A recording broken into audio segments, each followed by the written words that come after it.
What is going on, guys? Welcome back to the B12 Team Builder Dynasty in year 6. Oh, wait. We're done with year 6. We're moving on to year number 7 in the end of 2018, supposed to be. Quotation marks. I've got my special guest here. My brother's here. He's back. Kind of back. Kind of. And to do him the honors, we're taking a look at Nebraska State here up on the screen because they had P-Dogs. Hey, I won you a bowl game. Yeah, it could have been better. Oh man, could have been better. I would have done better. Do you have anything to add about your success of this season, 8-5? It's about where we've been the last few years. We need to get over the hump though. In year number 7. 7, yeah, we're going on 7. And if you guys need a reminder, we are actually going to be doing this in more of a simulation-based style of series up until about year 10. Maybe we push it to 11. Oh, we'll see. We'll see. I'm not making any promises, but it will be fun regardless because we have some pretty cool ways of giving you guys some updates on how this series is going to go and how it's going to run. So let's get going. Let's get into the off season. Let's end the bowl season. Let's get to the end of the season and get right in to the off season because we have a lot to cover in such a short span. Before we get into the off season, we got to talk about some record breakers. Justin Davis. You guys remember him, right? It's been a while. It's been a couple weeks, but Amarillo's quarterback, 41 touchdowns this season, beats out last year's quarterback, Nate Galveston, a custom prospect. There's Davis again, 3,800 yards over Nate Galveston. Darnell Savage, 38 touchdowns in his career as a sophomore. Darnell Savage, 22 touchdowns in a single season. He beat his own record by 6. 1,453 yards as a sophomore. He's insane. Receptions. He did win the Bolitnikoff, correct? Yes. Okay, I think twice, 2 years in a row. Yeah. He's overrated. He's amazing. 94 touchdowns for Grayson Stanfield over a past quarterback who shall not be named. Grayson Stanfield's career had an illustrious career. Got Andre Brandt. Wow. Well, he didn't play rating. He didn't play that much, so it's kind of a small sample size. Wow, Wilson. Yeah. School career for Little Rock. It's been a few weeks, man. I'm trying to remember who these guys are. This is Wilson, the wide receiver for Little Rock. He's the big guy. He's the Wayne Crevet type. He is. That's a great comparison. That's a great comparison. Wayne Crevet. There he is. Barely eking out. There. Ooh. Colton Yo, Midland State school record for touchdowns. Colton Yo has been a beast for that program. 1,300 yards. Gotta like that. Kent Collins, 69 to 63. Dexter Whiteside kind of got him, kind of got a little under the microscope a little bit out there in Midland State. But hey, Kent Collins had 69 touchdowns compared to Whiteside's 63. So, did Whiteside get unfairly treated? Collins, 9,200 yards, 8,800 in comparison. 06 to 08 quarterback. Interesting. Yeah. Paris Austin. Okay, so we got Paris Austin here, 31 for 26. It's not hard. It's not hard. I'm going to continue my Paris Austin hate. 31 touchdowns compared to 26. Odessa State has not had a lot of good players in their history. True. But he's a good player. He's a good player, but it's not hard to beat. Wow, Kerry Ashley. 97 quarterback. Yep, only beating him. Squeaking out a couple extra yards. They're 13 touchdowns to 12. Shreveport's Travis Jackson. And there you have it. A lot of record breakers. A lot of new single season and career highs for a lot of the Big 12 Team Builder players. Okay, guys, we are now into the coaching carousel. And I think Clint Langford is just going to take this contract. Okay, Clint Langford is a Nebraska State lifer. He is a Gansu lifer. Okay. Look at the consistency here. Yeah, we've been pretty good lately. Looking at the coaching carousel, Texas A&M has robbed us of our defensive coordinator, Robert Allen, to a 5-year contract. Yeah, our more pretty good defense last year, so Texas A&M got to turn things around. They poached him. Broken Arrow seems to have a head coaching opening. We knew it was going to happen, though, right? Yeah. We knew this was going to happen. 97 offense can win football games. Yep. So I don't think anybody on that list is going to take that job. I would not think so. They're not going to make a step back. No. Not from Ardmore. Not if you're Brock Musselman. You got a pretty good gig out there in Amarillo. He's got it rolling. Rob Leduca's loved in Shreveport. Yeah. It's not gonna happen. So Broken Arrow is gonna have to search outside the Big 12. It seems like to get their next head coach. Hello? No. Hey, Allison Meadows. Hey. Oh no! Yes! Assholes! Ryan Killian. Come on! Killian is gone. So we knew Killian, this guy, dudes. Okay, Killian, he's a Backstabber. He's a backstabber, man. He's from Ardmore. Look at the alma mater here, right? He's from Ardmore, which was hilarious that we were trying to make the backstory for this guy, that he's an Ardmore alum. He was hired to be an assistant coach at Shreveport. Got the pay grade. He got the job title. That he came back. Yeah. He came back to Ardmore to win a national championship. To win a natty, and now he's going to arch rival. How do you do this? How do you do this? I love it. You go from you're an alma mater of Ardmore, and you go to Broken Arrow, our bitter rival in Oklahoma. How do you should set things up, I think, for the next few years. How do you do this, Ryan? You traitor. I love it. Oh man, it's finally happened. Gus Malzahn, guys, is now the head coach at Arkansas. And we know what happened out there in 2006, guys, if you were even alive back then. But he's finally come full circle, and he has taken the job. Oregon is talking to Tremaine Young. I don't think that's going to happen. Nope. He's very comfortable winning 2 national championships. Willie Taggart was finally fired. Yeah. Tremaine Young is going to stay at Oregon. Not your traditional way of being fired. However, we're taking over this call. ACU has fired Coach Corey DeLoach. He has not been meeting expectations for the program as a whole since the very beginning. Yeah, he's the Jim Harbaugh of it. He was just in the national championship a couple years ago, though. So this is not... I object. But the ACU people are fickle as, you know... Yeah. Well, here's the deal. Most people might look at it and say that it's a pretty darn good accomplishment. However, you know, we all know the program has been going a little bit downhill since then. And now we have a situation where he has been fired. So work with us here. He's been fired, and now he's got a chance to kind of redeem himself with a 1-star Purdue program in the Big Ten. It's Purdue.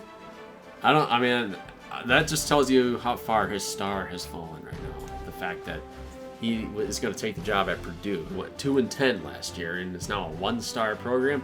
Maybe he can bump that up a little bit, but he's going to do it. It's going to be Purdue. Look at how far that they've fallen, though, too. They're kind of following that same trajectory as Coach DeLoach has, right? You start at you're 7-6. And I'm not comparing his own record to Purdue's record. I'm just saying the downhill slope that has been Coach DeLoach since he got to ACU. So this is a very good hire for Purdue for where they're at, but they're still a B prestige, so they're trying to hang on to every bit of prestige that they still have, some credibility, right? So hiring a guy like Coach DeLoach, who's played in some pretty big games, right? He hasn't come through in a lot of them, but it's still going to be a good hire for this team. Watch out for Purdue in this little sim. So Mike Denbrock is going to be the head coach of ACU. Wow. Imagine this, guys. So Mike Denbrock, he was the O-line coach at Notre Dame. Then he comes on over here to be the offensive coordinator at Ardmore. And he was either offensive line or tight ends. So he leaves. He's a Brian Kelly accolade. Well, he comes to Ardmore, right? He has a lot of success in our running game, right? And then he moves on to be the head coach at Louisiana, the Raging Cajuns. He had some success there. He went 9-4. Now that this ACU job has opened up, he takes the job here for the Spartans. So now Ardmore without Killian, their offensive coordinator, they go with Willie Taggart. We're not so much a spread team. We kind of have that balanced approach of offense. We'll mix in that shotgun. We got some pistol formation in there, so I don't know. Spread. You playbook. pretty much run this. Man, dude. If in simulation though, our running backs are going to go crazy. If our playbook style is like Oregon, and by the way, we know that Oregon's playbook is OP. Just ask Denver Tech. So 2013 rules. Yeah, if we if we're going to be running the Oregon spread, just watch out, guys. Ardmore is still going to be a force to be reckoned with. Yeah, and we don't even have the freedom to hire coordinators. So this is all CPU driven. Yeah. So now you lost your defensive coordinator to Texas A&M, and then you hired Darrell Keys, who was from Midland State. So an interesting poach job right there. Midland State's defensive coordinator. Now let's see who they're going to get. They could get Brett Bielema here. Danny Gonzalez, Greg Schiano would work. Schiano would be a nice little hire. Bud Foster. Wilcox is good. All of them are good candidates, and they go with Jay Bateman. Okay. Probably would have went with the other guys, but this is Midland State we're talking about. These are things that they do. Brett Bielema is now your defensive coordinator at Texas. I'm totally shaking my head at this. Texas. I want to see Brett Bielema coach again in football, guys. I think he should be the head coach of like Illinois or something. I think he would do great. Honestly, I do. Ooh, Tim Lester goes back Oh my god. to Western. We could do this. Yeah, he's gonna have to do it. I mean, he is persona non grata here. He is toast, man. Unless Oklahoma. Might be a risk for Tim Lester, though, if he decides to pass on Western Michigan. He might be out of a coaching gig this season. If he passes on his old school Western Michigan. Yeah, this is a little pity. This is like someone putting a dime in your little cup. Panhandling. He's going to decline it. And Greg Schiano is going to take the job. So the head coaching job at Western Michigan is what you were talking about. Offensive coordinator, they go with Heupel. Oh, I thought that was offensive coordinator for Western Michigan. Nope. Man, so he wanted the coordinator job, and they give it to Heupel because they got the little Oklahoma bias going on in there. So now they want him to be the defensive coordinator at Auburn. That's not bad. No, that's actually a pretty good job. So it might have turned around here for Coach Lester. And, that defense is an 83 for Auburn. He didn't actually do that bad for Uba's defense. They actually got a little bit better with recruiting. It would be a weird fit, though, because Lester's a quarterback. Yeah, it is. On defense. It's a little strange. But he's going to make $200,000 more there than he would have at Western Michigan. So why wouldn't he do it? He's going to do it. So Coach Lester signing on with the Auburn Tigers. Now let's get a little bit of a Madden 19 update, guys. We have the Miami Dolphins here being coached by Jeff Henderson, former Ardmore head coach, leading the Dolphins to a 7-5 record so far through 13 weeks. We now get the Patriots leading the division there at 7-5, and they end up losing. So Jeff Henderson still can't get over the hump. For whatever reason, just can't get it done. Jed Carmichael, 220 yards, a touchdown, was 18 of 27, 66%, 11% less than Jake Fromm. Yes, that Jake Fromm. Wingo, very effective, 9.2 average yards per carry, had a touchdown over 100 yards in 11 attempts. Logan Sweeney led the way with receptions. The receiving numbers are not where they want to be. Odell Beckham was held to one single catch in this simulation. Moving forward, the Dolphins end up losing now to the Kansas City Chiefs. Pat Mahomes, 4 touchdowns, 403 yards, 217, 3 scores for Jed Carmichael. So a little bit of a shootout there, but the Dolphins just couldn't get it done again against a playoff caliber team with the Kansas City Chiefs. Beckham was getting more involved, 7 for 71, a touchdown, but yet again, the narrative just can't quite get it done against playoff caliber teams. They got a W here, 7-5, so that kind of helps those 2 losses in a row out just a little bit.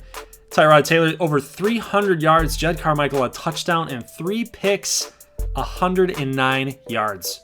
Absolutely terrible performance by Jed Carmichael. I think it's the question we got to ask now. Is Jed Carmichael a bust? Is he a bust from all the way out in McAllen, playing for the Matadors? Kind of the same thing. He just didn't really get it done. So both quarterback and head coach for their respective colleges, they just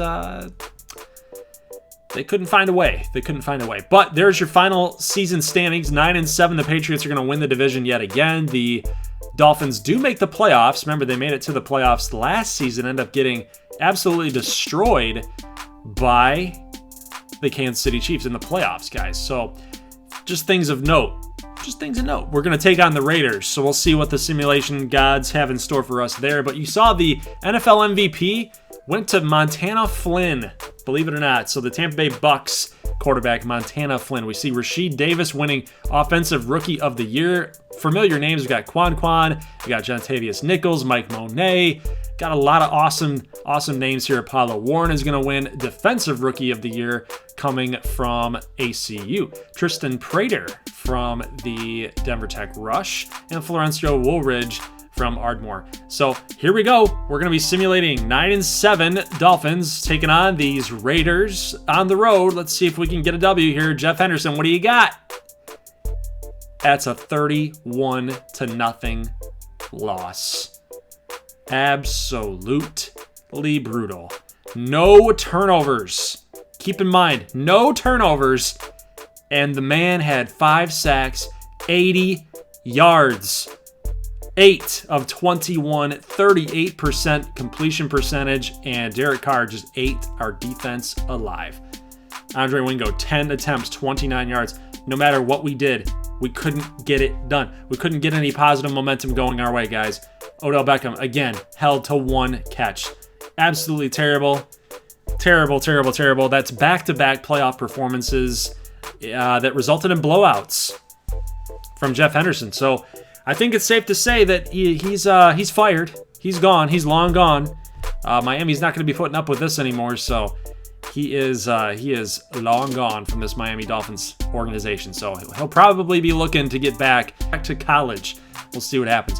So you guys might be asking me, why am I showing the Cleveland Browns? What's up with the Cleveland Browns roster? Well, they made it to the Super Bowl.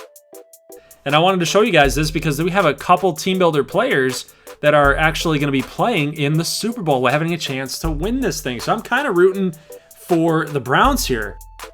You got Adrian McCool, former Ardmore safety. You've got a couple guys that we've seen, Trayvon Blount from Little Rock. So yeah, I'm kind of rooting for Cleveland as it is right now. Easton Stick, not a custom prospect, of course. Jake Wood. Oh, Jake Wood. So now I'm turning. I want the Falcons to win the Super Bowl here. We got Myron Eckert, wide receiver from Midland State, I believe. Nelson Ledbetter.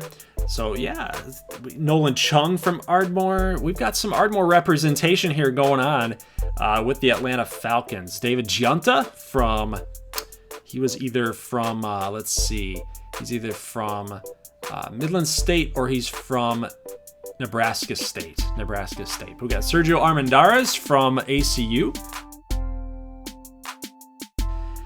Let's see, anybody else? Eric Sanchez from Ardmore as well. He was a grinder. He was a grindy type of linebacker. But yeah, so some pretty good players all the way around, all across the Super Bowl here for Big 12 representation. And there is your final score, 27-21.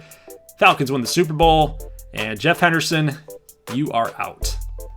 As you guys know, Jeff Henderson was let go from the Miami Dolphins, so he is no longer out there.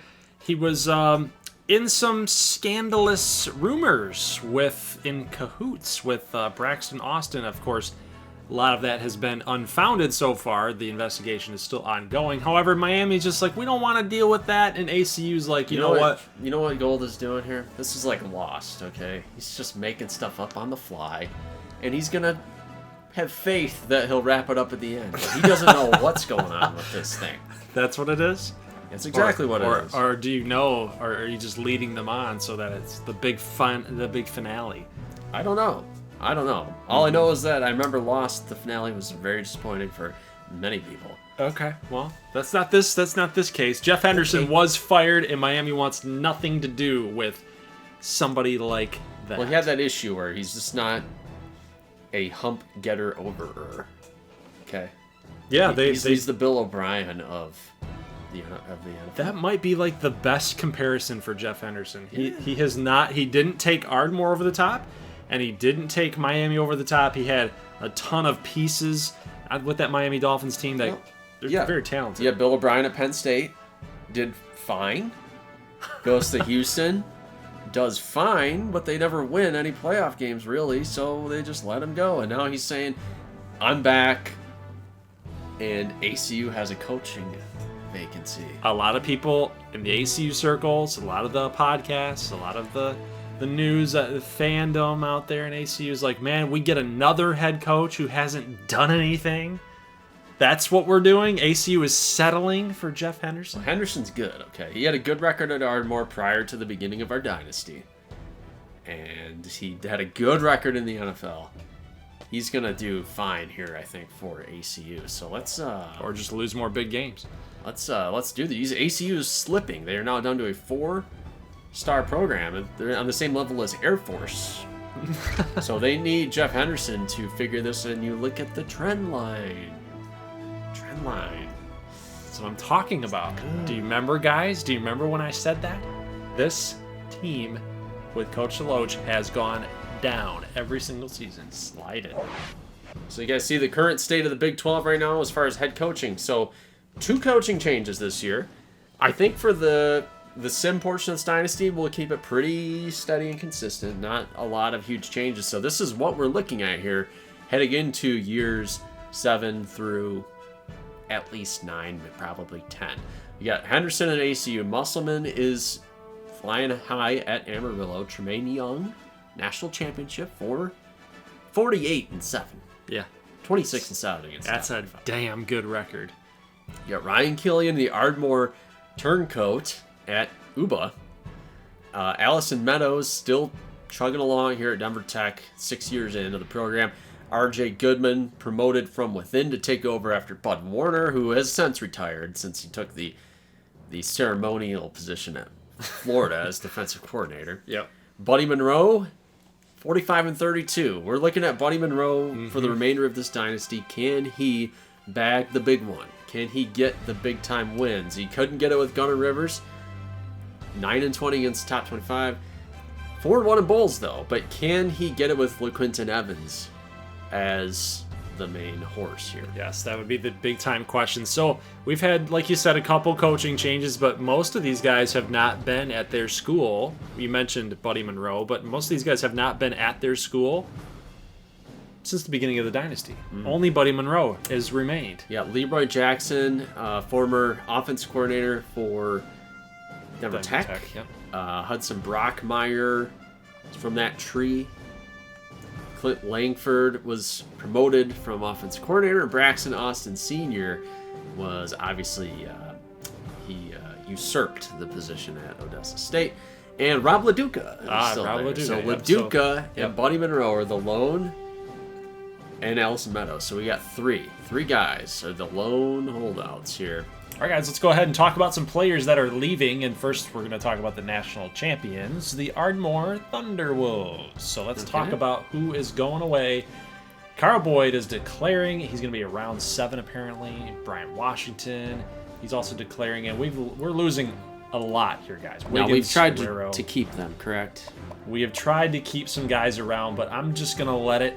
I'm going to let it go. Well, you can press A, right? Yes, but I am going to let it ride. You're going to let him go? I'm going to let him go because we have gotten some heat there a couple times because it is a sim and it's hard to... Just tell Carl Boyd he's going to win the Heisman. Yeah. He's going to win the Heisman. You can cheese it up a little bit. You can cheese it up a little bit. But Grayson Stanfield is gone. He's gone. Can we look at his career numbers? Wiggins is gone. Stanfield was a pretty solid QB, man. 44 touchdowns. Last season, 39. This season, a little higher in the picks area, but he's still a good quarterback for us.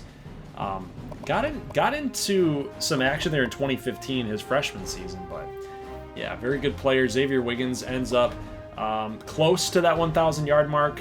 Last year he hit it.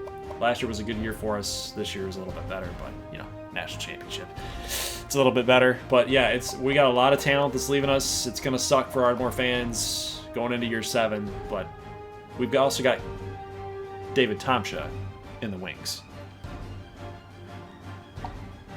Okay, let's look at the Prairie Dogs here. We have Dante Labelle with his best season on record. Of course, 1,000 yards rushing with you, commandeering the Prairie Dogs. Yeah, interesting little uptick there, huh? Look at the yards per game. You're right. It's pretty good. Derek Smith was a factor. Came a long way since his redshirt freshman year. 1 catch. So that was good. Hargrove was always pretty good. Usage declined over the last couple of years, but he always had the rushing touchdowns. Gonna miss him. Got a lot of leaders on defense. Brenton Ward, Curtis Jones. A lot of that first class that came through is going to be gone. Okay, here's ACU. Kind of a disappointment, though, right? As far as their entire tenure on this channel has been. 6 seasons. 6 seasons. They never really did much. They backed into a national title appearance, but... Yeah, and most of these guys, I believe, were from the first ever ACU renaming class. I remember a lot of these guys from almost 2 years ago now. Adonis Caesar, Grant Custom Recruit, Oliver Rated has gone. Finally got some playing time last year at 23 tackles. Leroy Jenkins. I remember these guys. They will be moving on. Oh, God. Now, look at this. Braxton Austin. Now, we tried to keep him, but he is gone. He's going to Oklahoma, of course. Yeah, Braden Austin, showstopper. Shout out to you. So your player he didn't want to join his daddy-o at Odessa State, but now he declared that he was going to go with Amarillo, and now he's moving on to Oklahoma, which is your favorite college team, which is kind of weird, huh? Yeah, how it all works out. It is borderline. It's poetic, right? Definitely poetic, yeah, right? But this team's losing a lot. This team is losing quite a bit. Amarillo had a really, really nice season for this program last year in year 6, and losing a guy like Ezekiel Henry, 1,100 yards. Freddie Bolden, which was a transfer from Ardmore, I believe that's true, but Galveston, he's not even supposed to be there, but we can't move on from him. He's supposed to be out in Odessa, but that's a little missight there. But yeah, a lot of good players for Amarillo that are going to be leaving, and it's going to be hard to replace these guys, but I think Musselman can do it. Okay, let's check out Broken Arrow, and we've got Lamont Christian here. Kind of a sad career. Finished it with 47 and 24. QBR of 139. Rushing, he was pretty effective, but he really wasn't great. We kept Buchanan Simmons. He's having a good career so far. We'll see what he does with the new quarterback. He was a kind of a project guy, right? So he was definitely tried hard and became solid. Buster Smith also 16 and 15. He was a custom guy. So we'll see if this squad does anything moving forward with their new head coach. Team I don't like, you guys know it well by now, Denver freaking Tech. Scott Thomas is projected to go in round number 1. He was rated very highly in this game. He was actually the best player outside of Xavier Wiggins. Yeah, he was an athlete. Sort by overall, and he was definitely up there. But we got Andre Brandt, who's going to stay. Sophomore red shirt he could have declared, but he's only got 2 seasons under his belt, actually 1 full season. Ended up being hurt in year 6, but he's coming back, and he's probably going to be a sim monster. So Denver Tech is not going away. Despite all of this talent that they're losing, they're not going away. They never have. They're always going to be here. And it's going to be another good year, I think, for year 7 for Denver Tech. Camu. My Camu Amber Wave. Now, what's interesting about this team is that when you look at the list there, you're thinking like, okay, they didn't really lose all that much. Well, however, this is still not a very good team. It's not a very good team. So the pieces that they're missing, that are leaving, it's still going to hurt them, guys. 88s, 87s, high 80s, Doug Flores. They're going to miss this guy. Underrated. Back-to-back 1,000-yard seasons. Yeah, he's kind of underrated, I felt like, in the last couple of years.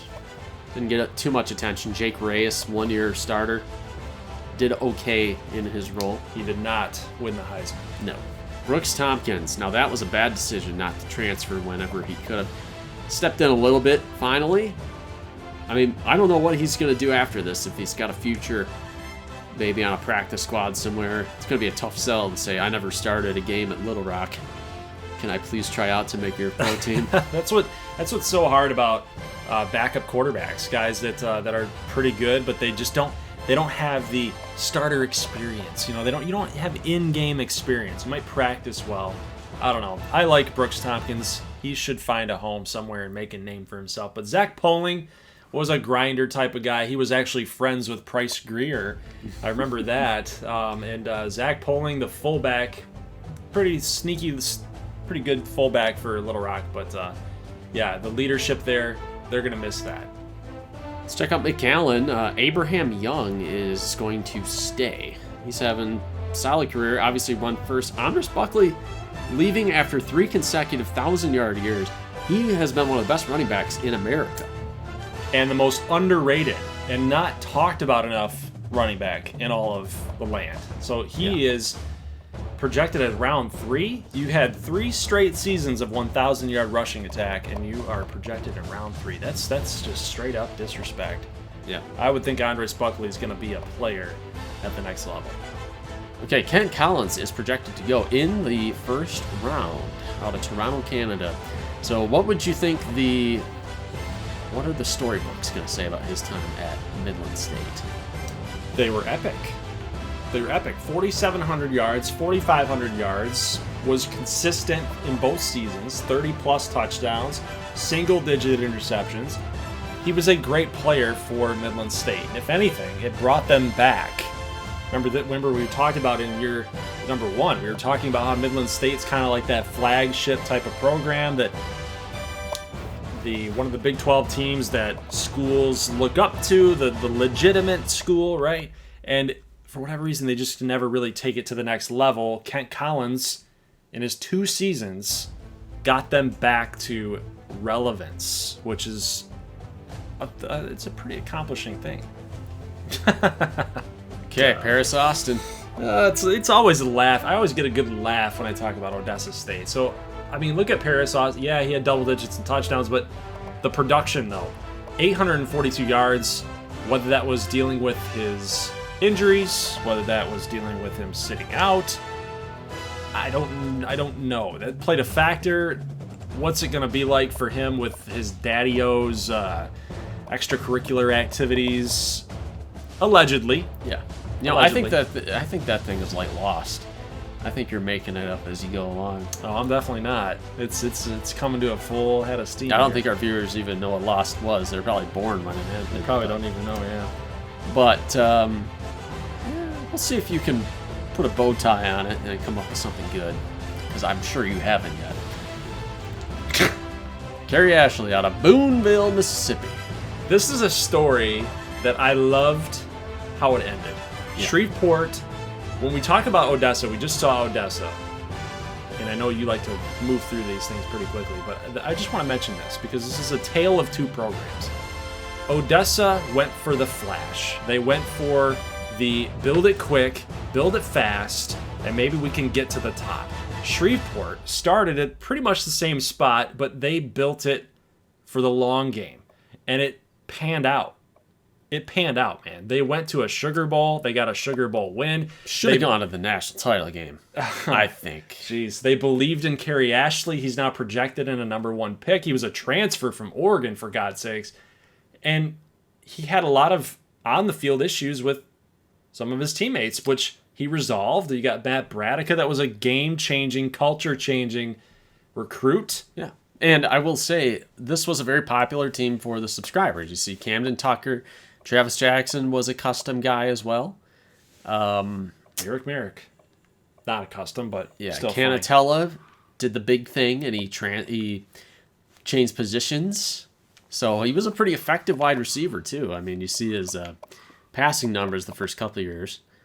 It was a good move. Yeah. I mean, you have a tremendous coaching job by Rob LaDuca, And when we look at the other side, Odessa with Braxton Austin, he didn't do that. They didn't build it the right way. This is the model that you want to build your program with. So congratulations, Shreveport.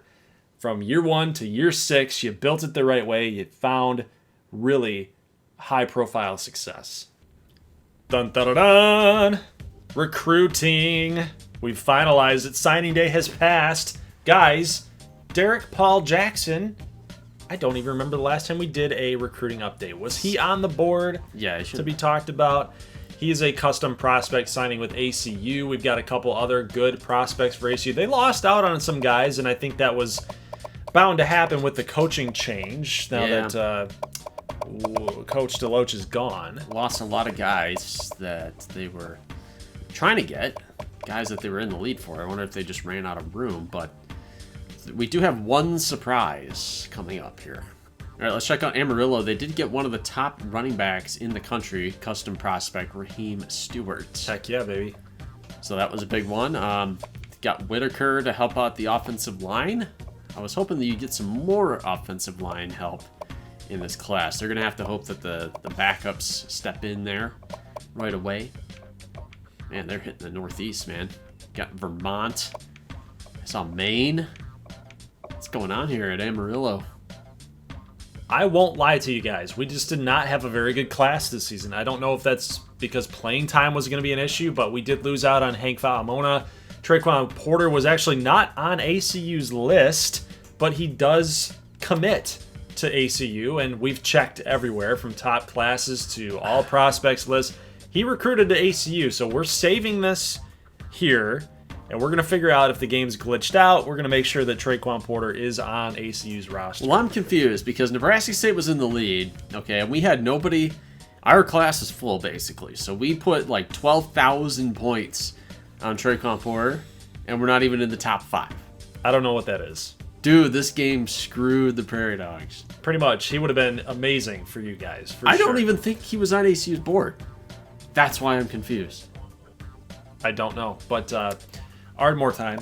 Oh, screw Ardmore. Dante Carter signs, and look at the guys that we ended up getting here. A lot of high 60s and a lot of depth guys. Red shirt. So we lost a ton of talent. This guy's However, the next. Our backups are going to be starters this year, which, you know, I mean, we might be kind of a middle of the road, maybe an 8-4 type of team this year in Sim, but we did not do very well in recruiting this year. We want David Lewis. Start him.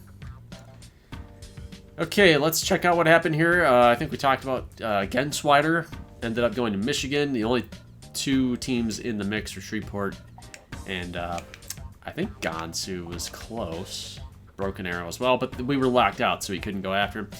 Timmy Tran ends up signing by 800 points. He goes to Broken Arrow. Now that's a good sign. That's a really good sign. Yeah, I'm excited for that. Shotgun Smith ends up going to Shreveport. But looking at the board here for Uba, you know, it's going to be kind of a middling class. It's going to be an Uba type of class. Denver Tech. They ended up signing Hank Falamona. That's going to be a big one. Is he going to play fullback? We don't know. I mean, they did lose a ton of running back depth this season. He's a 90 overall right now. And he could probably step in as like a goal line type of guy. That's the idea. If they're not going to go with him as the starter. But they ended up getting a nice haul here with Craig Harrison on D. Michael Martin's a good quarterback prospect. How much should we lose here? Because, not even close for Nebraska State. We were trying to get him there. Good class for Denver Tech. I think this one should be one of the top rated in the country when it's all said and done. We're halfway there, guys. We've got Camu up on our boards here. Kevin McDaniel, good wide receiver. Sidney Warren, Willie Edwards, Anthony Wilkerson, Wesley Edwards. So we got a lot of skill position guys, and I like to see this for Camu. They hit the recruiting trail hard, and they did a good job this year. Yeah. Good depth, it looks like. They needed a good class, and I think they got it. Should help set the table here for the next couple of years. Little Rock killed it again this season. They killed it last year, but they got even better this year, I feel like. They got Brandon Gray, an 80 overall DT. Jason Gardner is going to be a good quarterback for him in the future. Jay Maxey ended up going to McAllen, but good tackles. Antonio McBride, good athletes. Wide receivers they're adding to the mix here. So, again, Buddy Monroe, I don't know what it is. He's just likable. That's must be what it is. So they killed it last year. They killed it again this year. Again, watch out for Little Rock in the long term. I'm liking this class here for McAllen. Billy Bennett. Desmond Day. Some good names here. Man, they did. We lost a guy to freaking UMass. They did a good job. Really good job. Yep. Can you say Leroy Jackson knows what? Emmanuel Lumpkin. Manny Lumpkin. Whew. Yeah, Midland State, they did a pretty decent job. I'm gonna give them a B- though. This was big though. They were trying to get this guy. We beat Minnesota by 300 points, which is not a lot when you're doing this off-season recruiting here, guys. So a lot of mid-60s guys, couple of high 60s, a lot of mid-60s though. It was a pretty decent class for Midland. I would have expected better though, based on how they did in year 6. I would have expected a bigger haul, but they'll be just fine. Yeah, this is the biggest travesty of all time. 22,000. I'm in the lead, and I put 12,000 points on Traquan Porter, and I end up losing by 22,000 points to a team that I'm pretty sure was not even on his board. Something's up, man. Something's up, and I don't know what it is. I don't like that. I got Royland Hall, Shane Boot, the second, Jason Carter Graham. Yeah, you guys did a really good job. We cleaned up, man, with the custom prospects. But when I say you guys did a really good job, he means me. No, I mean me. No, I mean me. You mean me. Well, the ever interesting Odessa State. I thought we were gonna get this guy, Caleb Griffin. I put points on him, and he spurned us. He's from freaking Odessa, Texas. He doesn't want anything to do with it, man. It's 165 points. It's cancer. Odessa State is cancer. Everybody who committed here, you want cancer. How did our Shreveport Skeeters do? Well, they got both quarterbacks, Shotgun Smith and Matt Hindenburg. Now, this is interesting because what do? They lost Kerry Ashley. They probably got a quarterback here upcoming. I'd have to look at the roster to make sure again. But when you've got two guys within 2 points of each other, which guy's going to fit the system? You got a 6'5", 235 for Matt Hindenburg and 6'4", 241. Both guys are pocket passers. I don't know what they're going to do, but they both got big-time arms. Love to run the football, too, so they still have not gotten away from that identity. It's going to be interesting to see what Shreveport does with these two guys. Who's going to be the guy? You called it the quarterback battle of the ages in this series. Time to look at top classes. Oh, God, that makes me sick. Ohio State, number 1. Now, that's the first time in a while we have not had the number 1 class in the country, I think, right? Yeah, but hey, Little Rock's up there. Nebraska State is there. Go freaking figure. Oh, man. How the turntables, as they say. Nebraska State and Shreveport in the top 6 in the country. Did not start the dynasty out that way. No, they definitely did not. So what Michael Scott would say. Where's Ardmore at? Big gap. Yeah, big gap. Yeah, they're probably not even top 50. I bet you. We're not top 50. 37. No. That's surprising. We won a national championship, but we're not going to be top 50. I meant to do view signings. Oh, 45. I mean, really, you got one good player. Yeah. But you know what? We build talent. It's what we do. So I'm not too concerned with rank. Camu, 54th. It's just rank. Uba's 66, really. They made it top 80. I thought they'd do a little bit better than that. Our game's glitching out here. You're not even moving the control stick. Yeah, I'm moving it down. There we go. Marshall had the worst class. Let's take a look at the training results. We're going to cover every team here, all 12 teams. We have a 99 overall quarterback, Orpheus McConnell, and 99 awareness. This is something to watch out for because not always do we see a 99 quarterback have that high of awareness levels. A lot of time that awareness level actually hinders their performance in CPU versus CPU sim. So let's watch out for Orpheus this season. Yeah, and Alex Jefferson, 99. Seems like he's been here forever, and I feel like he has. Let's see if he can finally put a stamp this season, make it a special one. Hassan Bonner should be the lead running back. So this offense looks stacked. And I think ACU is actually going to be pretty good. You guys see the ratings there. But the big thing with them is Jeff Henderson. So Henderson always is able to take over a very talented team. Question with Henderson is can he actually get over the hump? Now, a team that we like is Amarillo. We have another 99 overall quarterback, Justin Davis, with 99 awareness. 41 touchdowns and 16 picks last season. He's going to be a good one yet again. You got a good running back core here with Lee. You got John Hunter, Griffin Rivers. It is a good list of offensive players, guys. Some pretty solid defensive players, too. So Amarillo might be the team to beat in that Western Division, yeah. Yes, my Thunder Pups. Make it quick. We're not going anywhere, guys. We're not going anywhere. So we move on from Grayson Stanfield. Now we've got David Tomsha coming in, and he in that Oregon offense. He's barely played, and he's a 99. Hey, how does that work? He's amazing. Plus, he got 98 awareness. So in that Oregon offense, he's going to be solid. And then you got a trio of wide receivers there. It's going to be another solid season for the Ardmore Thunderwolves. Didn't see a lot of offensive linemen up there, did I?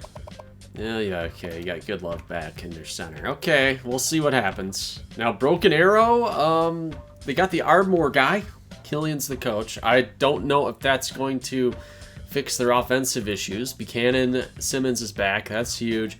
Viper III's carving out a pretty good career for himself. Socrates Fortlow is going to be the captain on defense this year. Some good running backs. If I'm them, I'm running the ball. Chad Masters should take over and be the QB, I would think, unless they go with Timmy Tran. But I think Masters is going to be the guy. So that's really what you're going to want to watch this year at Broken Arrow is the quarterback situation. Denver Tech, nothing is changing. Nothing's changing. The more we watch the series, the more it stays the same. You guys see the numbers here. Looks like a stacked defense again. Very strong at linebacker. Secondary strong. Front seven strong. Quarterback strong. Running back strong. I don't know, man. What do you think? Denver Tech gonna do it again? Yeah, they'll have a bounce back season. They get their quarterback back for a longer period of time. Now, Andre Brandt was hurt for the last couple weeks this season, which pretty much hurt them. I would say it hurt them too. Brandt was hurt, and it hurt them. But they do get that running back again with Dustin Miller, so they lost Scott Thomas. But, hey, they get Dustin Miller. So it's like replace one. One leaves, you replace another, and it's just an assembly line.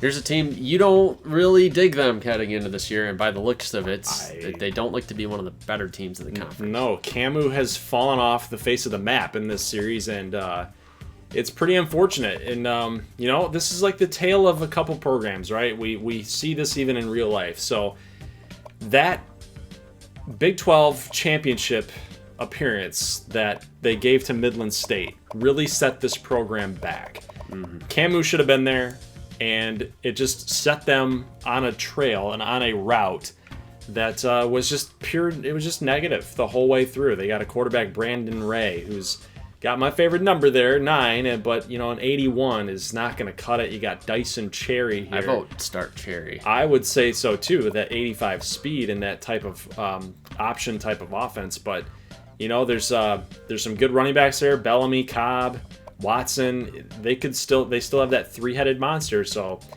it's kind of like, and Harold Reed too. They got a 4-headed monster at running back. So it's just like pound the ball. You're not super talented in the skill positions. So pound it, and hopefully you can.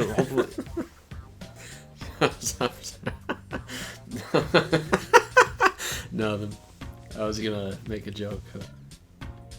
Here's a team with a lot of hype, and they don't look to be that good on paper. Okay. Jameel Carter, he's got to go. He's not here anymore. He's gone, right? He's gone. He doesn't exist. He doesn't exist. So don't even think about Jameel Carter coming back. He doesn't exist anymore. We were supposed to cut him, right? We were supposed to cut him. And I failed. And you did. Because you were asleep on the couch while I was doing everything. Yeah, probably. Yep, this was an oversight. So the 3-headed monster at wide receiver would be Jason Wilson, Keneal Mason, and Sloan. Those would be your 3 quarterbacks. But LaQuinton Evans gets better in his third season as a quarterback in the program. 6'4", 229. You think this is going to be his coming out party? He's got 87 overall in awareness rating. Yeah.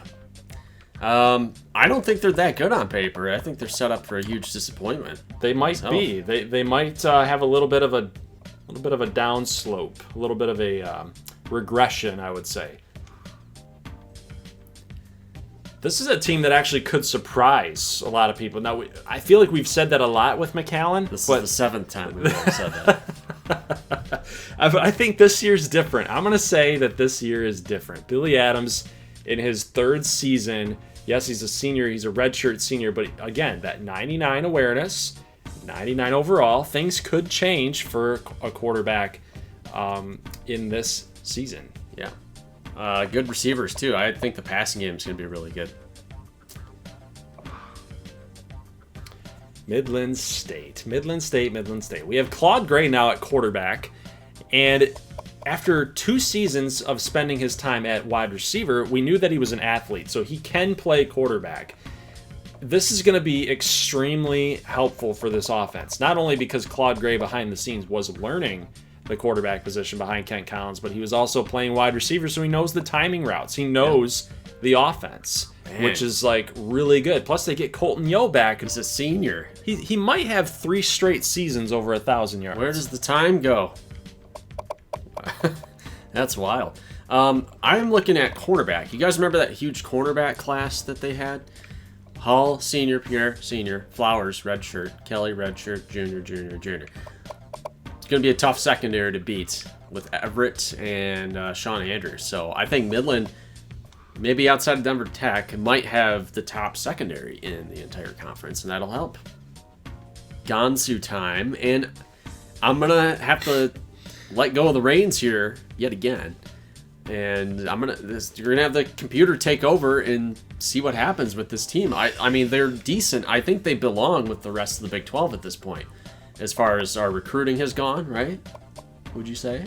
If you had the camera on me right now, I would be like, "Oh, what are you talking about?" You got a lot. Well, depth-wise, you're a more depth team. You have more depth this season, so I can see. All right. We have a competent Big 12. Big time roster. Yes. Whether or not that wins 4 games, 5 games, 6, 7, 8, 9, I don't know how it plays out. I think we're going to learn 2 things, maybe 3, but I know for a fact we're going to learn 2 things about Nebraska State. Number 1 being, what kind of impact did you have on this team? What impact did you have on this roster? When you're sitting there playing, controller in your hands, where are you going to take this school? Where are you going to take this program? And the second being, who really is Nebraska State in simulation? Mm-hmm. Who are they in sim? We're going to find those 2 things out this season and in seasons to come. You did have a really good recruiting class. Well, you know what's sad is that this could have been the year that maybe with me playing, maybe we win the Big 12 West finally. But then if they win it in the computer, everybody's going to say that I suck at this game. So, well, there's a bit of a catch-22 here for me. Let's talk about that, because you built this roster with the 93s to all the way to the mid-80s, those types of players. You had to do that through recruiting. The other guys, as far as like coming in, top 10, top 5 recruiting class, that was all yours truly over here. So that's not going to show up until year 9. Year 10, but those are 2 things that I'd say to look out for with Nebraska State. Everybody's favorite team to either love on or hate on. It's Odessa State. They got another quarterback conundrum here. Dowdell or Johnson? Dowdell or Johnson? Which one is it gonna be? Nobody knows for sure. Ballmer's not supposed to be there, right?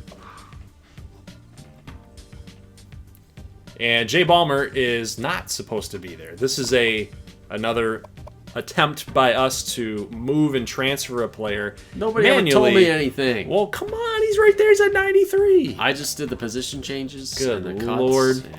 Well, we'll just make sure that we knock him down to a 40. Okay, that's the halfback. Well, there's Orlando Austin. Interested to see what happens with this team. You look at these quarterbacks, like you were saying. I mean, he had a pretty good season statistically. I don't think you can bench him in that regard. Dowdell's probably going to play wide receiver this year. So it's going to be an interesting squad. But you look at the awareness at 82 versus 90, but you look at the athleticism by Dowdell, and is that what this team needs? Do they need the influx of athleticism, or do they need a quarterback that is surgical? And I don't really know, because they've tried the surgical method. I vote that one.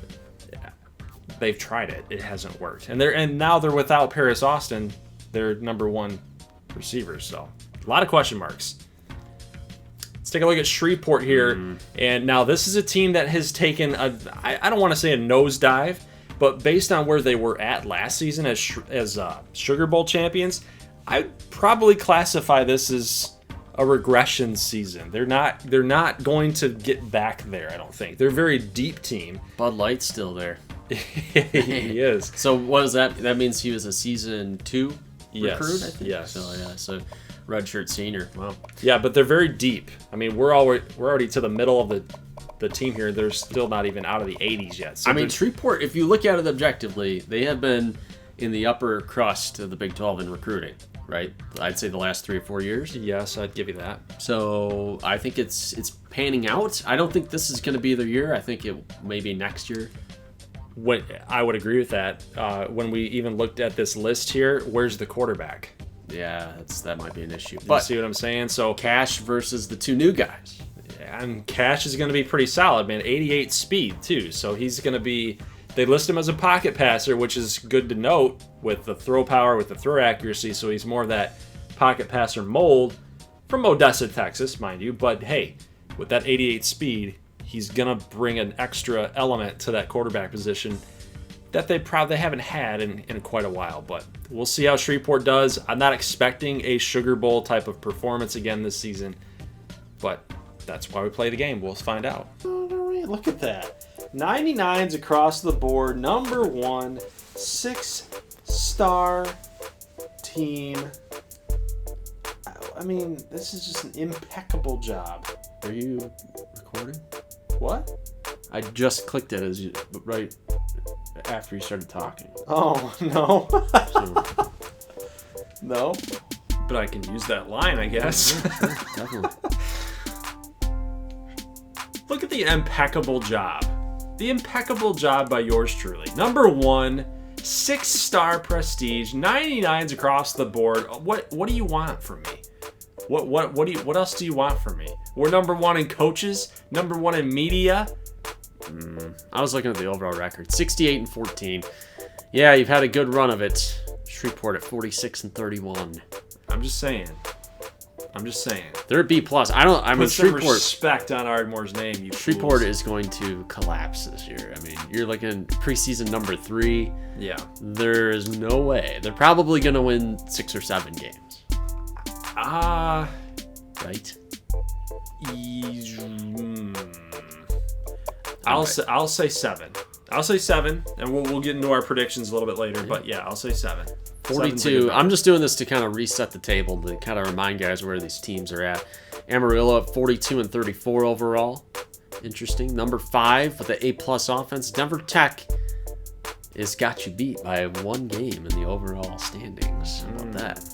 5-1 in bowl games. Might have been that Cody Shanahan game, that interception in the end zone. Yep. 3 conference titles, Idiot. 2 natties, and a national title loss. Interesting. See some A's up here. Midland A overall team, 53-27. 0 conference champions. They're like Michigan. They're a lot like They're Michigan. purple Michigan. There's our former Nebraska State head coach at Clemson. ACU, 59-20. They also have no conference championships. And that was coming into this dynasty. You guys remember, we were talking up ACU like they were the big bullies on the block. And Robert Bishop and all those guys. Well, and at least they can win college basketball championships. yes, well, you know, when we plopped into the middle of this dynasty, these teams were already going. So they didn't just come into existence the minute our dynasty started. Right. I always would like to pretend, and this isn't official because we don't really know what happened. I always like to pretend that AC won the national title the year before we started the dynasty. Yeah. Yeah. Yeah. The good thing about these records is that it's showing, obviously, if we're following along with that type of storyline, it's just showing what they've done in our series. Yes. Which is cool. But yeah, I would like to think that they won prior to us starting. Obviously, they were supposed to be the bullies. We talked about people like Bishop, and like they knew what, in Deloach, like they knew what was going on. But you know, the only thing that would break immersion, is the fact that none of our teams were ranked at the beginning of our dynasty. Okay, so it seems like we have not a high number of Big 12 teams in the top 25. We see that midsection. Nebraska State's coming in at 26th, McAllen at 27th. So that kind of, I think, explains why we're being sold short a little bit. I'd like to see if either of those teams can get it going. I still think McAllen is going to make a little bit of a run. They got D-plus special teams. That might have something to do with the punter, I think. Yeah, probably. Alabama is an A+. So watch out, Little Rock. Well, I was wrong then. I said this is not an Alabama team that we have come to know. But yeah, to your point, who did they lose to? Utah? I think they lost to UTEP. UTEP. Truth. Camu coming in at 40th. They're still a B+, so maybe they can hang in there. We'll see. Odessa's an A. Boo. 95 overall, Odessa State. Get out of here. 33 and 42 overall. By far the worst record. Unless... cheaters. 33 and 42 overall. By far the worst record, unless Uba has them beat. I will find out in a minute. 42 and 35 for Kansas A&M. See if we see Uba down here somewhere. Uba. Yeah, okay, Uba's got the worst. But they have a conference championship. You can't take that out. They've only been to 2 bowl games in 6 years. Freaking Bryan Street, man. He won him the conference title. Yeah, so that's pretty good. I mean, that's pretty good conference strength. The fact that our worst team is in the top 60 in the college football world. Heisman watch time and Navy's halfback. Greg Hines. I'm not looking at that. You know where I'm looking to. Yeah. Darnell Savage is a wide receiver is in the mix for the Heisman Trophy. But here's the problem. $22. Here's the problem, guys. We can't get him the Heisman this season because it's all going to be simulated. Well, so we can't give him the Heisman. We can't get it to him. We'd have to play the games in order for this to happen. And Thompson, is he going to throw that much, or is he going to be scrambling? Oh, man, this like John sucks. Hicks. Orpheus McConnell checks in. I think that's kind of a default, you know. Like I don't really know who to give the fifth spot on this list to. Orpheus McConnell. He should do better, right? I think that's kind of what that is. I mean, maybe he's got it in him this year. Checking out the schedules here. Pretty light schedule this year for the Big 12 because we're not going to have a lot of time to go through all these marquee games, you know. So, Broken Arrow with the new head coach. You're going to start off against Kentucky. They're going at Boston College, Georgia State, Tulsa. And I don't think you can really blame them because when you look at the conference schedule, it gets a lot harder really fast. Odessa State has a challenge here against Oregon right off the bat in week number 1. However, they are taking on a Louisiana Tech team, Army, and a Little Rock team that's unranked to start off their conference play. But as we know, conference play in Big 12 is pretty much the gauntlet. A bloodbath, basically. Amarillo up to number 5. Wow. McAllen was one of my surprise teams this year. Well, 7 years running now, but I think this is the year that they're going to be able to get it done. When we look at their out-of-conference schedule, Houston, Washington State, Ball State, New Mexico, this should easily be a 4-0 start before conference play hits. And then, it's just, I don't know if we're going to show this game yet or not. That's way down the line with how we're going to be running this series in year 7. But when we look at the teams that they have to play against after Nebraska State, Denver Tech, Shreveport, that's pretty tough. It's pretty tough next 2 games after conference play opener, but they get Broken Arrow. Midland State would be a bloodbath, would be a shootout, I believe. And then Ardmore, which we don't know how Ardmore's going to look. Yeah, they're number 1 ranked right now, but you don't know how that's going to look there late in the season with a new offense, a new quarterback. taking the reins. So, hey, and then they get kind of a little bit of a layup there with ACU and Little Rock, right? So A layup? yeah, a little bit of a layup, just a little bit. I'm mostly talking about Little Rock there, but yeah, this McAllen could be sneaky, could line up nicely for a run. Okay, Midland State, we know one of the flagship programs in the conference. They are a popular choice, along with ACU and Ardmore, to host these neutral site games. And they're going to be in Dallas, or Arlington, if you prefer, against Florida, number 9 Florida. Then they take on Old Dominion, Louisiana, Toledo. Right before that, opening up on the road at Ardmore. This is the easiest schedule I have ever seen in Big 12 play. I don't know. I mean, look It's how the close easiest schedule. You only have Ardmore, Denver Tech, and Amarillo to worry about on this schedule. There is nothing else here for a stacked Midland State team to worry about. Camu's got a little bit of a tough test, guys. Preseason polls have 1, 2, 3, 4 top 5 teams that they have to play against this season, all of course being in the Big 12. Outside of that, out of conference play, Western Kentucky, Tulane, BYU and Troy.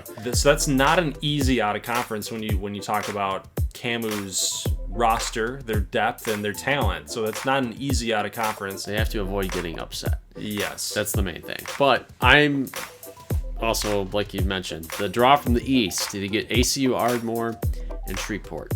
So it was not a kind draw. Good luck. Oh, man. Well, this is not the Alabama that we used to know. They lost to UTEP. Yeah, so let's put that into perspective. So Little Rock takes on unranked Alabama in Tuscaloosa. So that'll still be a tough test for LaQuinton Evans, young LaQuinton Evans, right? Buffalo, UL Monroe, Odessa State, Nebraska State, Uba. You could probably throw Little Rock's schedule up there as one of the easiest that we've seen so far. I still would give that marker to Midland State, though, as having the easiest schedule. Conference schedule. I mean, they play Florida. That's tough. But, yeah, getting Odessa, Nebraska State, that's what you want to draw from the West. Although they do play Amarillo, and they host Amarillo. Shreveport has a pretty nice schedule here. East Carolina, Southern Miss, UConn, UCF. This is pretty solid out-of-conference schedule. But then you start off with Denver Tech and Amarillo, and then you get McAllen, and then you get Little Rock in middle of conference play. This is not an easy schedule, guys. Absolutely not an easy schedule. Then you get an ACU team that might be in the top 10 by then if Jeff Henderson can get them going.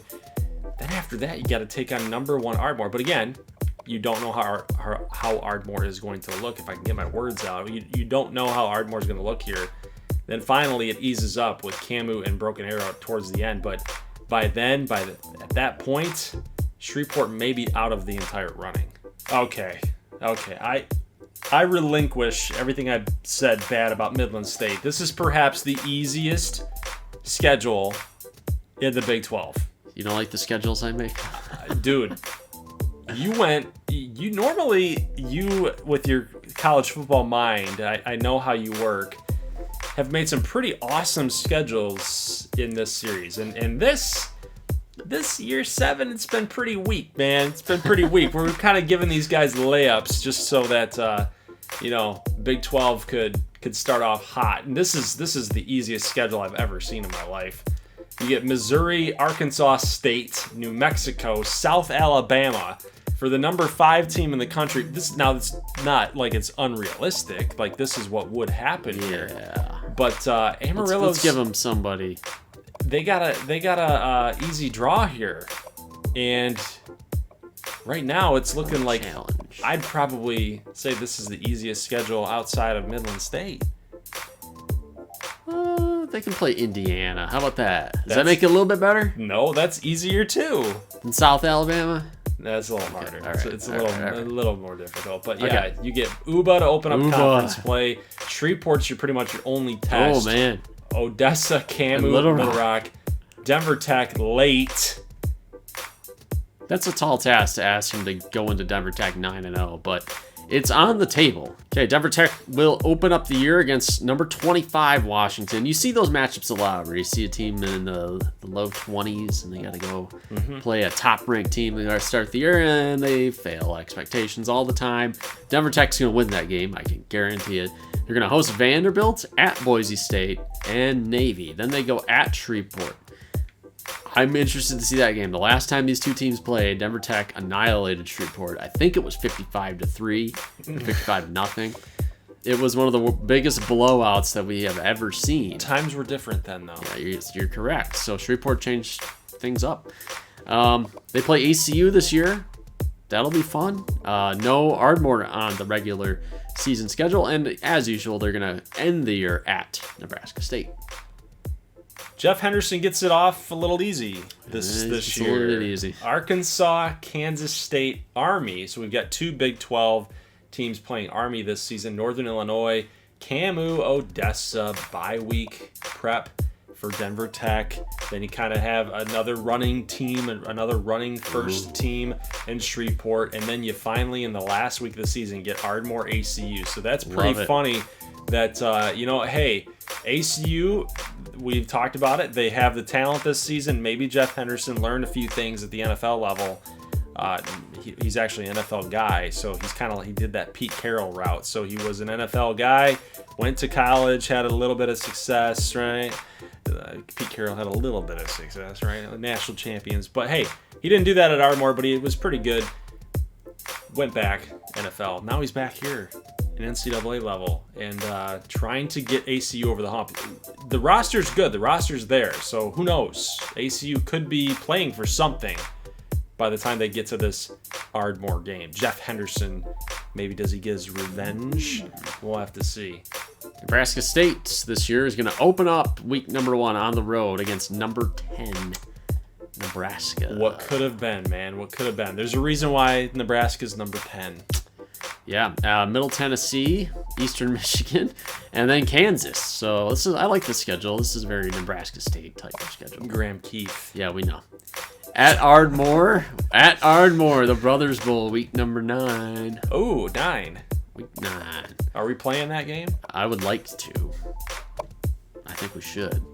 Denver Tech closing out the year. That's a tough stretch. We play these 3 teams every year to end it, and this year it looks especially hard. And by now we've already kind of pieced together Ardmore's schedule. We've seen who they're playing against through other Big 12 teams that we've taken a look at. But out of conference, Notre Dame, we're opening up on the road. Wow, that's not going to be an easy game. They're going to be ready to play. It's a tough environment, but we do get that bye week to heal up. Facing off against Colorado State, Western Michigan, Memphis. That's a pretty light out-of-conference schedule. Then we host Midland State. That's going to be a tough game with that offense. Man, oh man. Luckily, we get Camu after that. Then an open week. Then Nebraska State. We have a very light middle part of that conference schedule, but then towards the back end it gets pretty tough. Shreve, McAllen, Little Rock, AC. It's going to be a tough stretch, but luckily for Ardmore fans, no Denver Tech to spoil our fun this year. It's prediction time. Now we are going to go on the record with our predictions here to finally cap this super long video off. And it's all worth it to jam it all into one video. Now this is what really matters. Yes. So now, guys, I will be opening up the contest for year 7. This is all based on simulation anyway, right? So there's not a whole lot of pick'ems to be won or weekly contests. So we're going to be doing a yearly contest for year 7, potentially year 8, year 9, year 10, depending on how far we go. But I'm going to be opening this contest up for you guys. Link is in the video live chat right now, so go ahead and click on that. It's also going to be posted in the pinned comments and the description of the video after this is all said and done. So what you guys have to do is you don't have to list out 1 through 6 for each division. Just pick your winner for each division. Who you think is going to win the East, who you think is going to win the West, hit submit, and then you're done. If you get both of them correct, not just one, and not just one or the other, you have to get both of them correct, you will win a prize. Yet to be determined. We will have your contact information, so we will contact you when the next Team Builder series does come out. So whatever we decide to do, we're not sure quite yet what we're doing with it, but that's how that's going to work. So let's get into our predictions. Who do you think is going to win the Big 12 East? It's going to be ACU. Wow. Finally, it will be ACU. I would agree with that, actually. We're not going to be basing anything in gameplay. I mean, we'll have, well, not majority gameplay, but we will have some games that we show like this is like the big game of this week or whatever. We'll have some gameplay, quick highlights, wrap up of those games. But yeah, I would agree with that. I think ACU is going to finish in first. I think Ardmore will finish in second. The Sim likes Shreveport though, for sure. Yeah. I might leave McAllen third. Really? Yeah. I think Uba's definitely finishing in last. Little Rock, I think that's a good spot for them. I think Little Rock's gonna finish in last. Really? I think Uba beats Little Rock. That's a hot take if I've ever heard one. So your 1 through 6 would read what? I'm going ACU, Ardmore, McAllen, Shreveport, Uba, Little Rock. That's fair.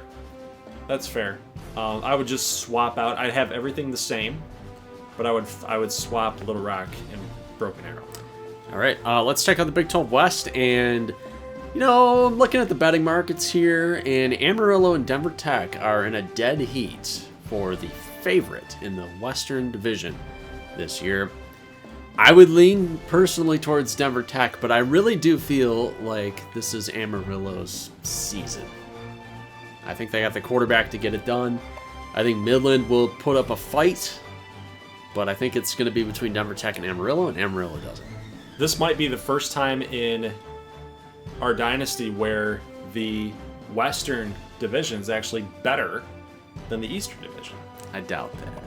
I mean, you got Amarillo with Justin Davis. You got Andre Brandt. Denver Tech's still going to be good. Midland State's got Claude Gray with that humongous offense. Nebraska State's going to be solid. They're tough. Camu's probably the worst team of this group. And then Odessa State, still, they have a really good offense. Yeah. I don't know. I look back at, Broken Arrow. I look back at Little Rock. I look back at McAllen. I like McAllen this season, but in comparison, I don't know. I'd probably go with the West. But my pick, I think Denver Tech's gonna do it again. Oh, no. I think Denver Tech's gonna do it again. They just don't go away. And Denver Tech number 1. I think Amarillo will finish in second. Midland State in third, and then we'll go with. You know you want to do it. Yeah, we'll go with Nebraska State and Camu Odessa. No, Odessa Camu. Just swap. Everything remains the same.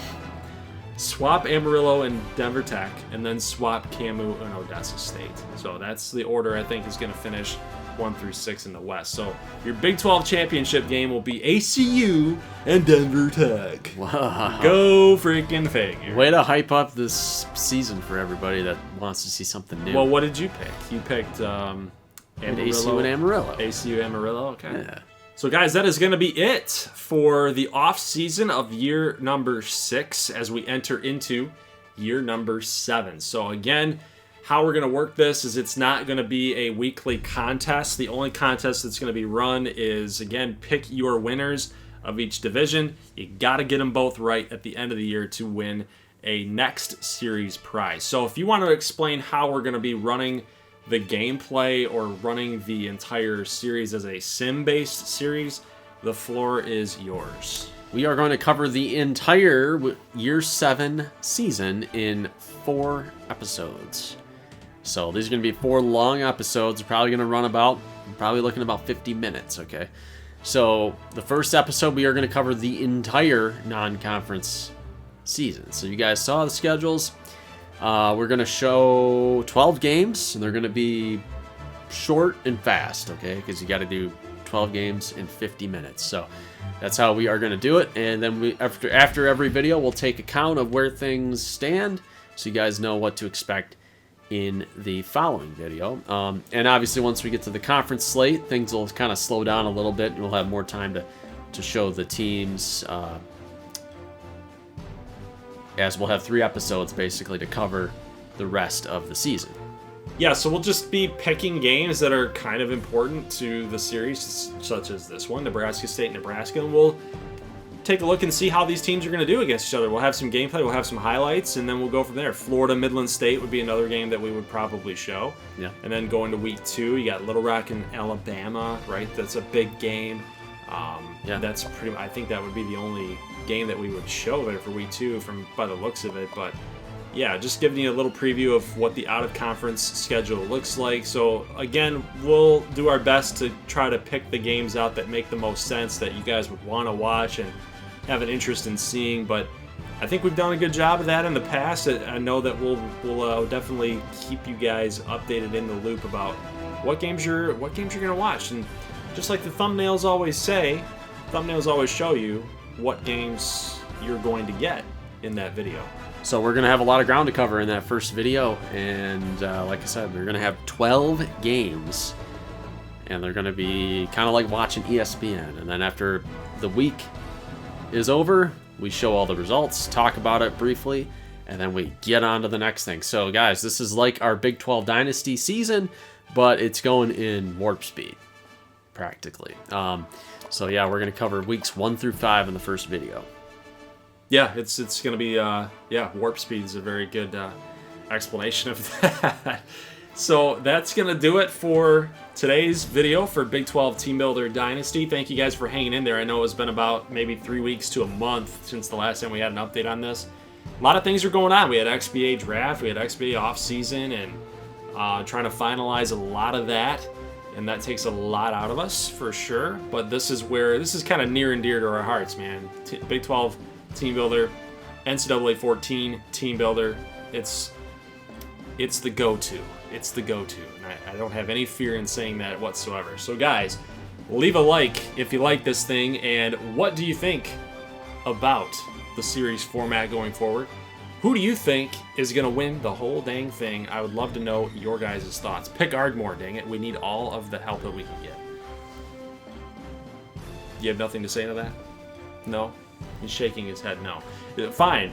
Nebraska State. It's Nebraska State's season, guys. Year 7. Go all in on Gansu. Nah, I'm circling year number 9. Oh. Guys, we're still a couple years away. Man, it was just a random number. I'm like, it won't be next year. 9. Won't be this year. It's realistic, I guess, but give me 9. Okay. All right. Well, guys, that's it. Leave a like if you like this thing. I will see you in the next one. As always, peace.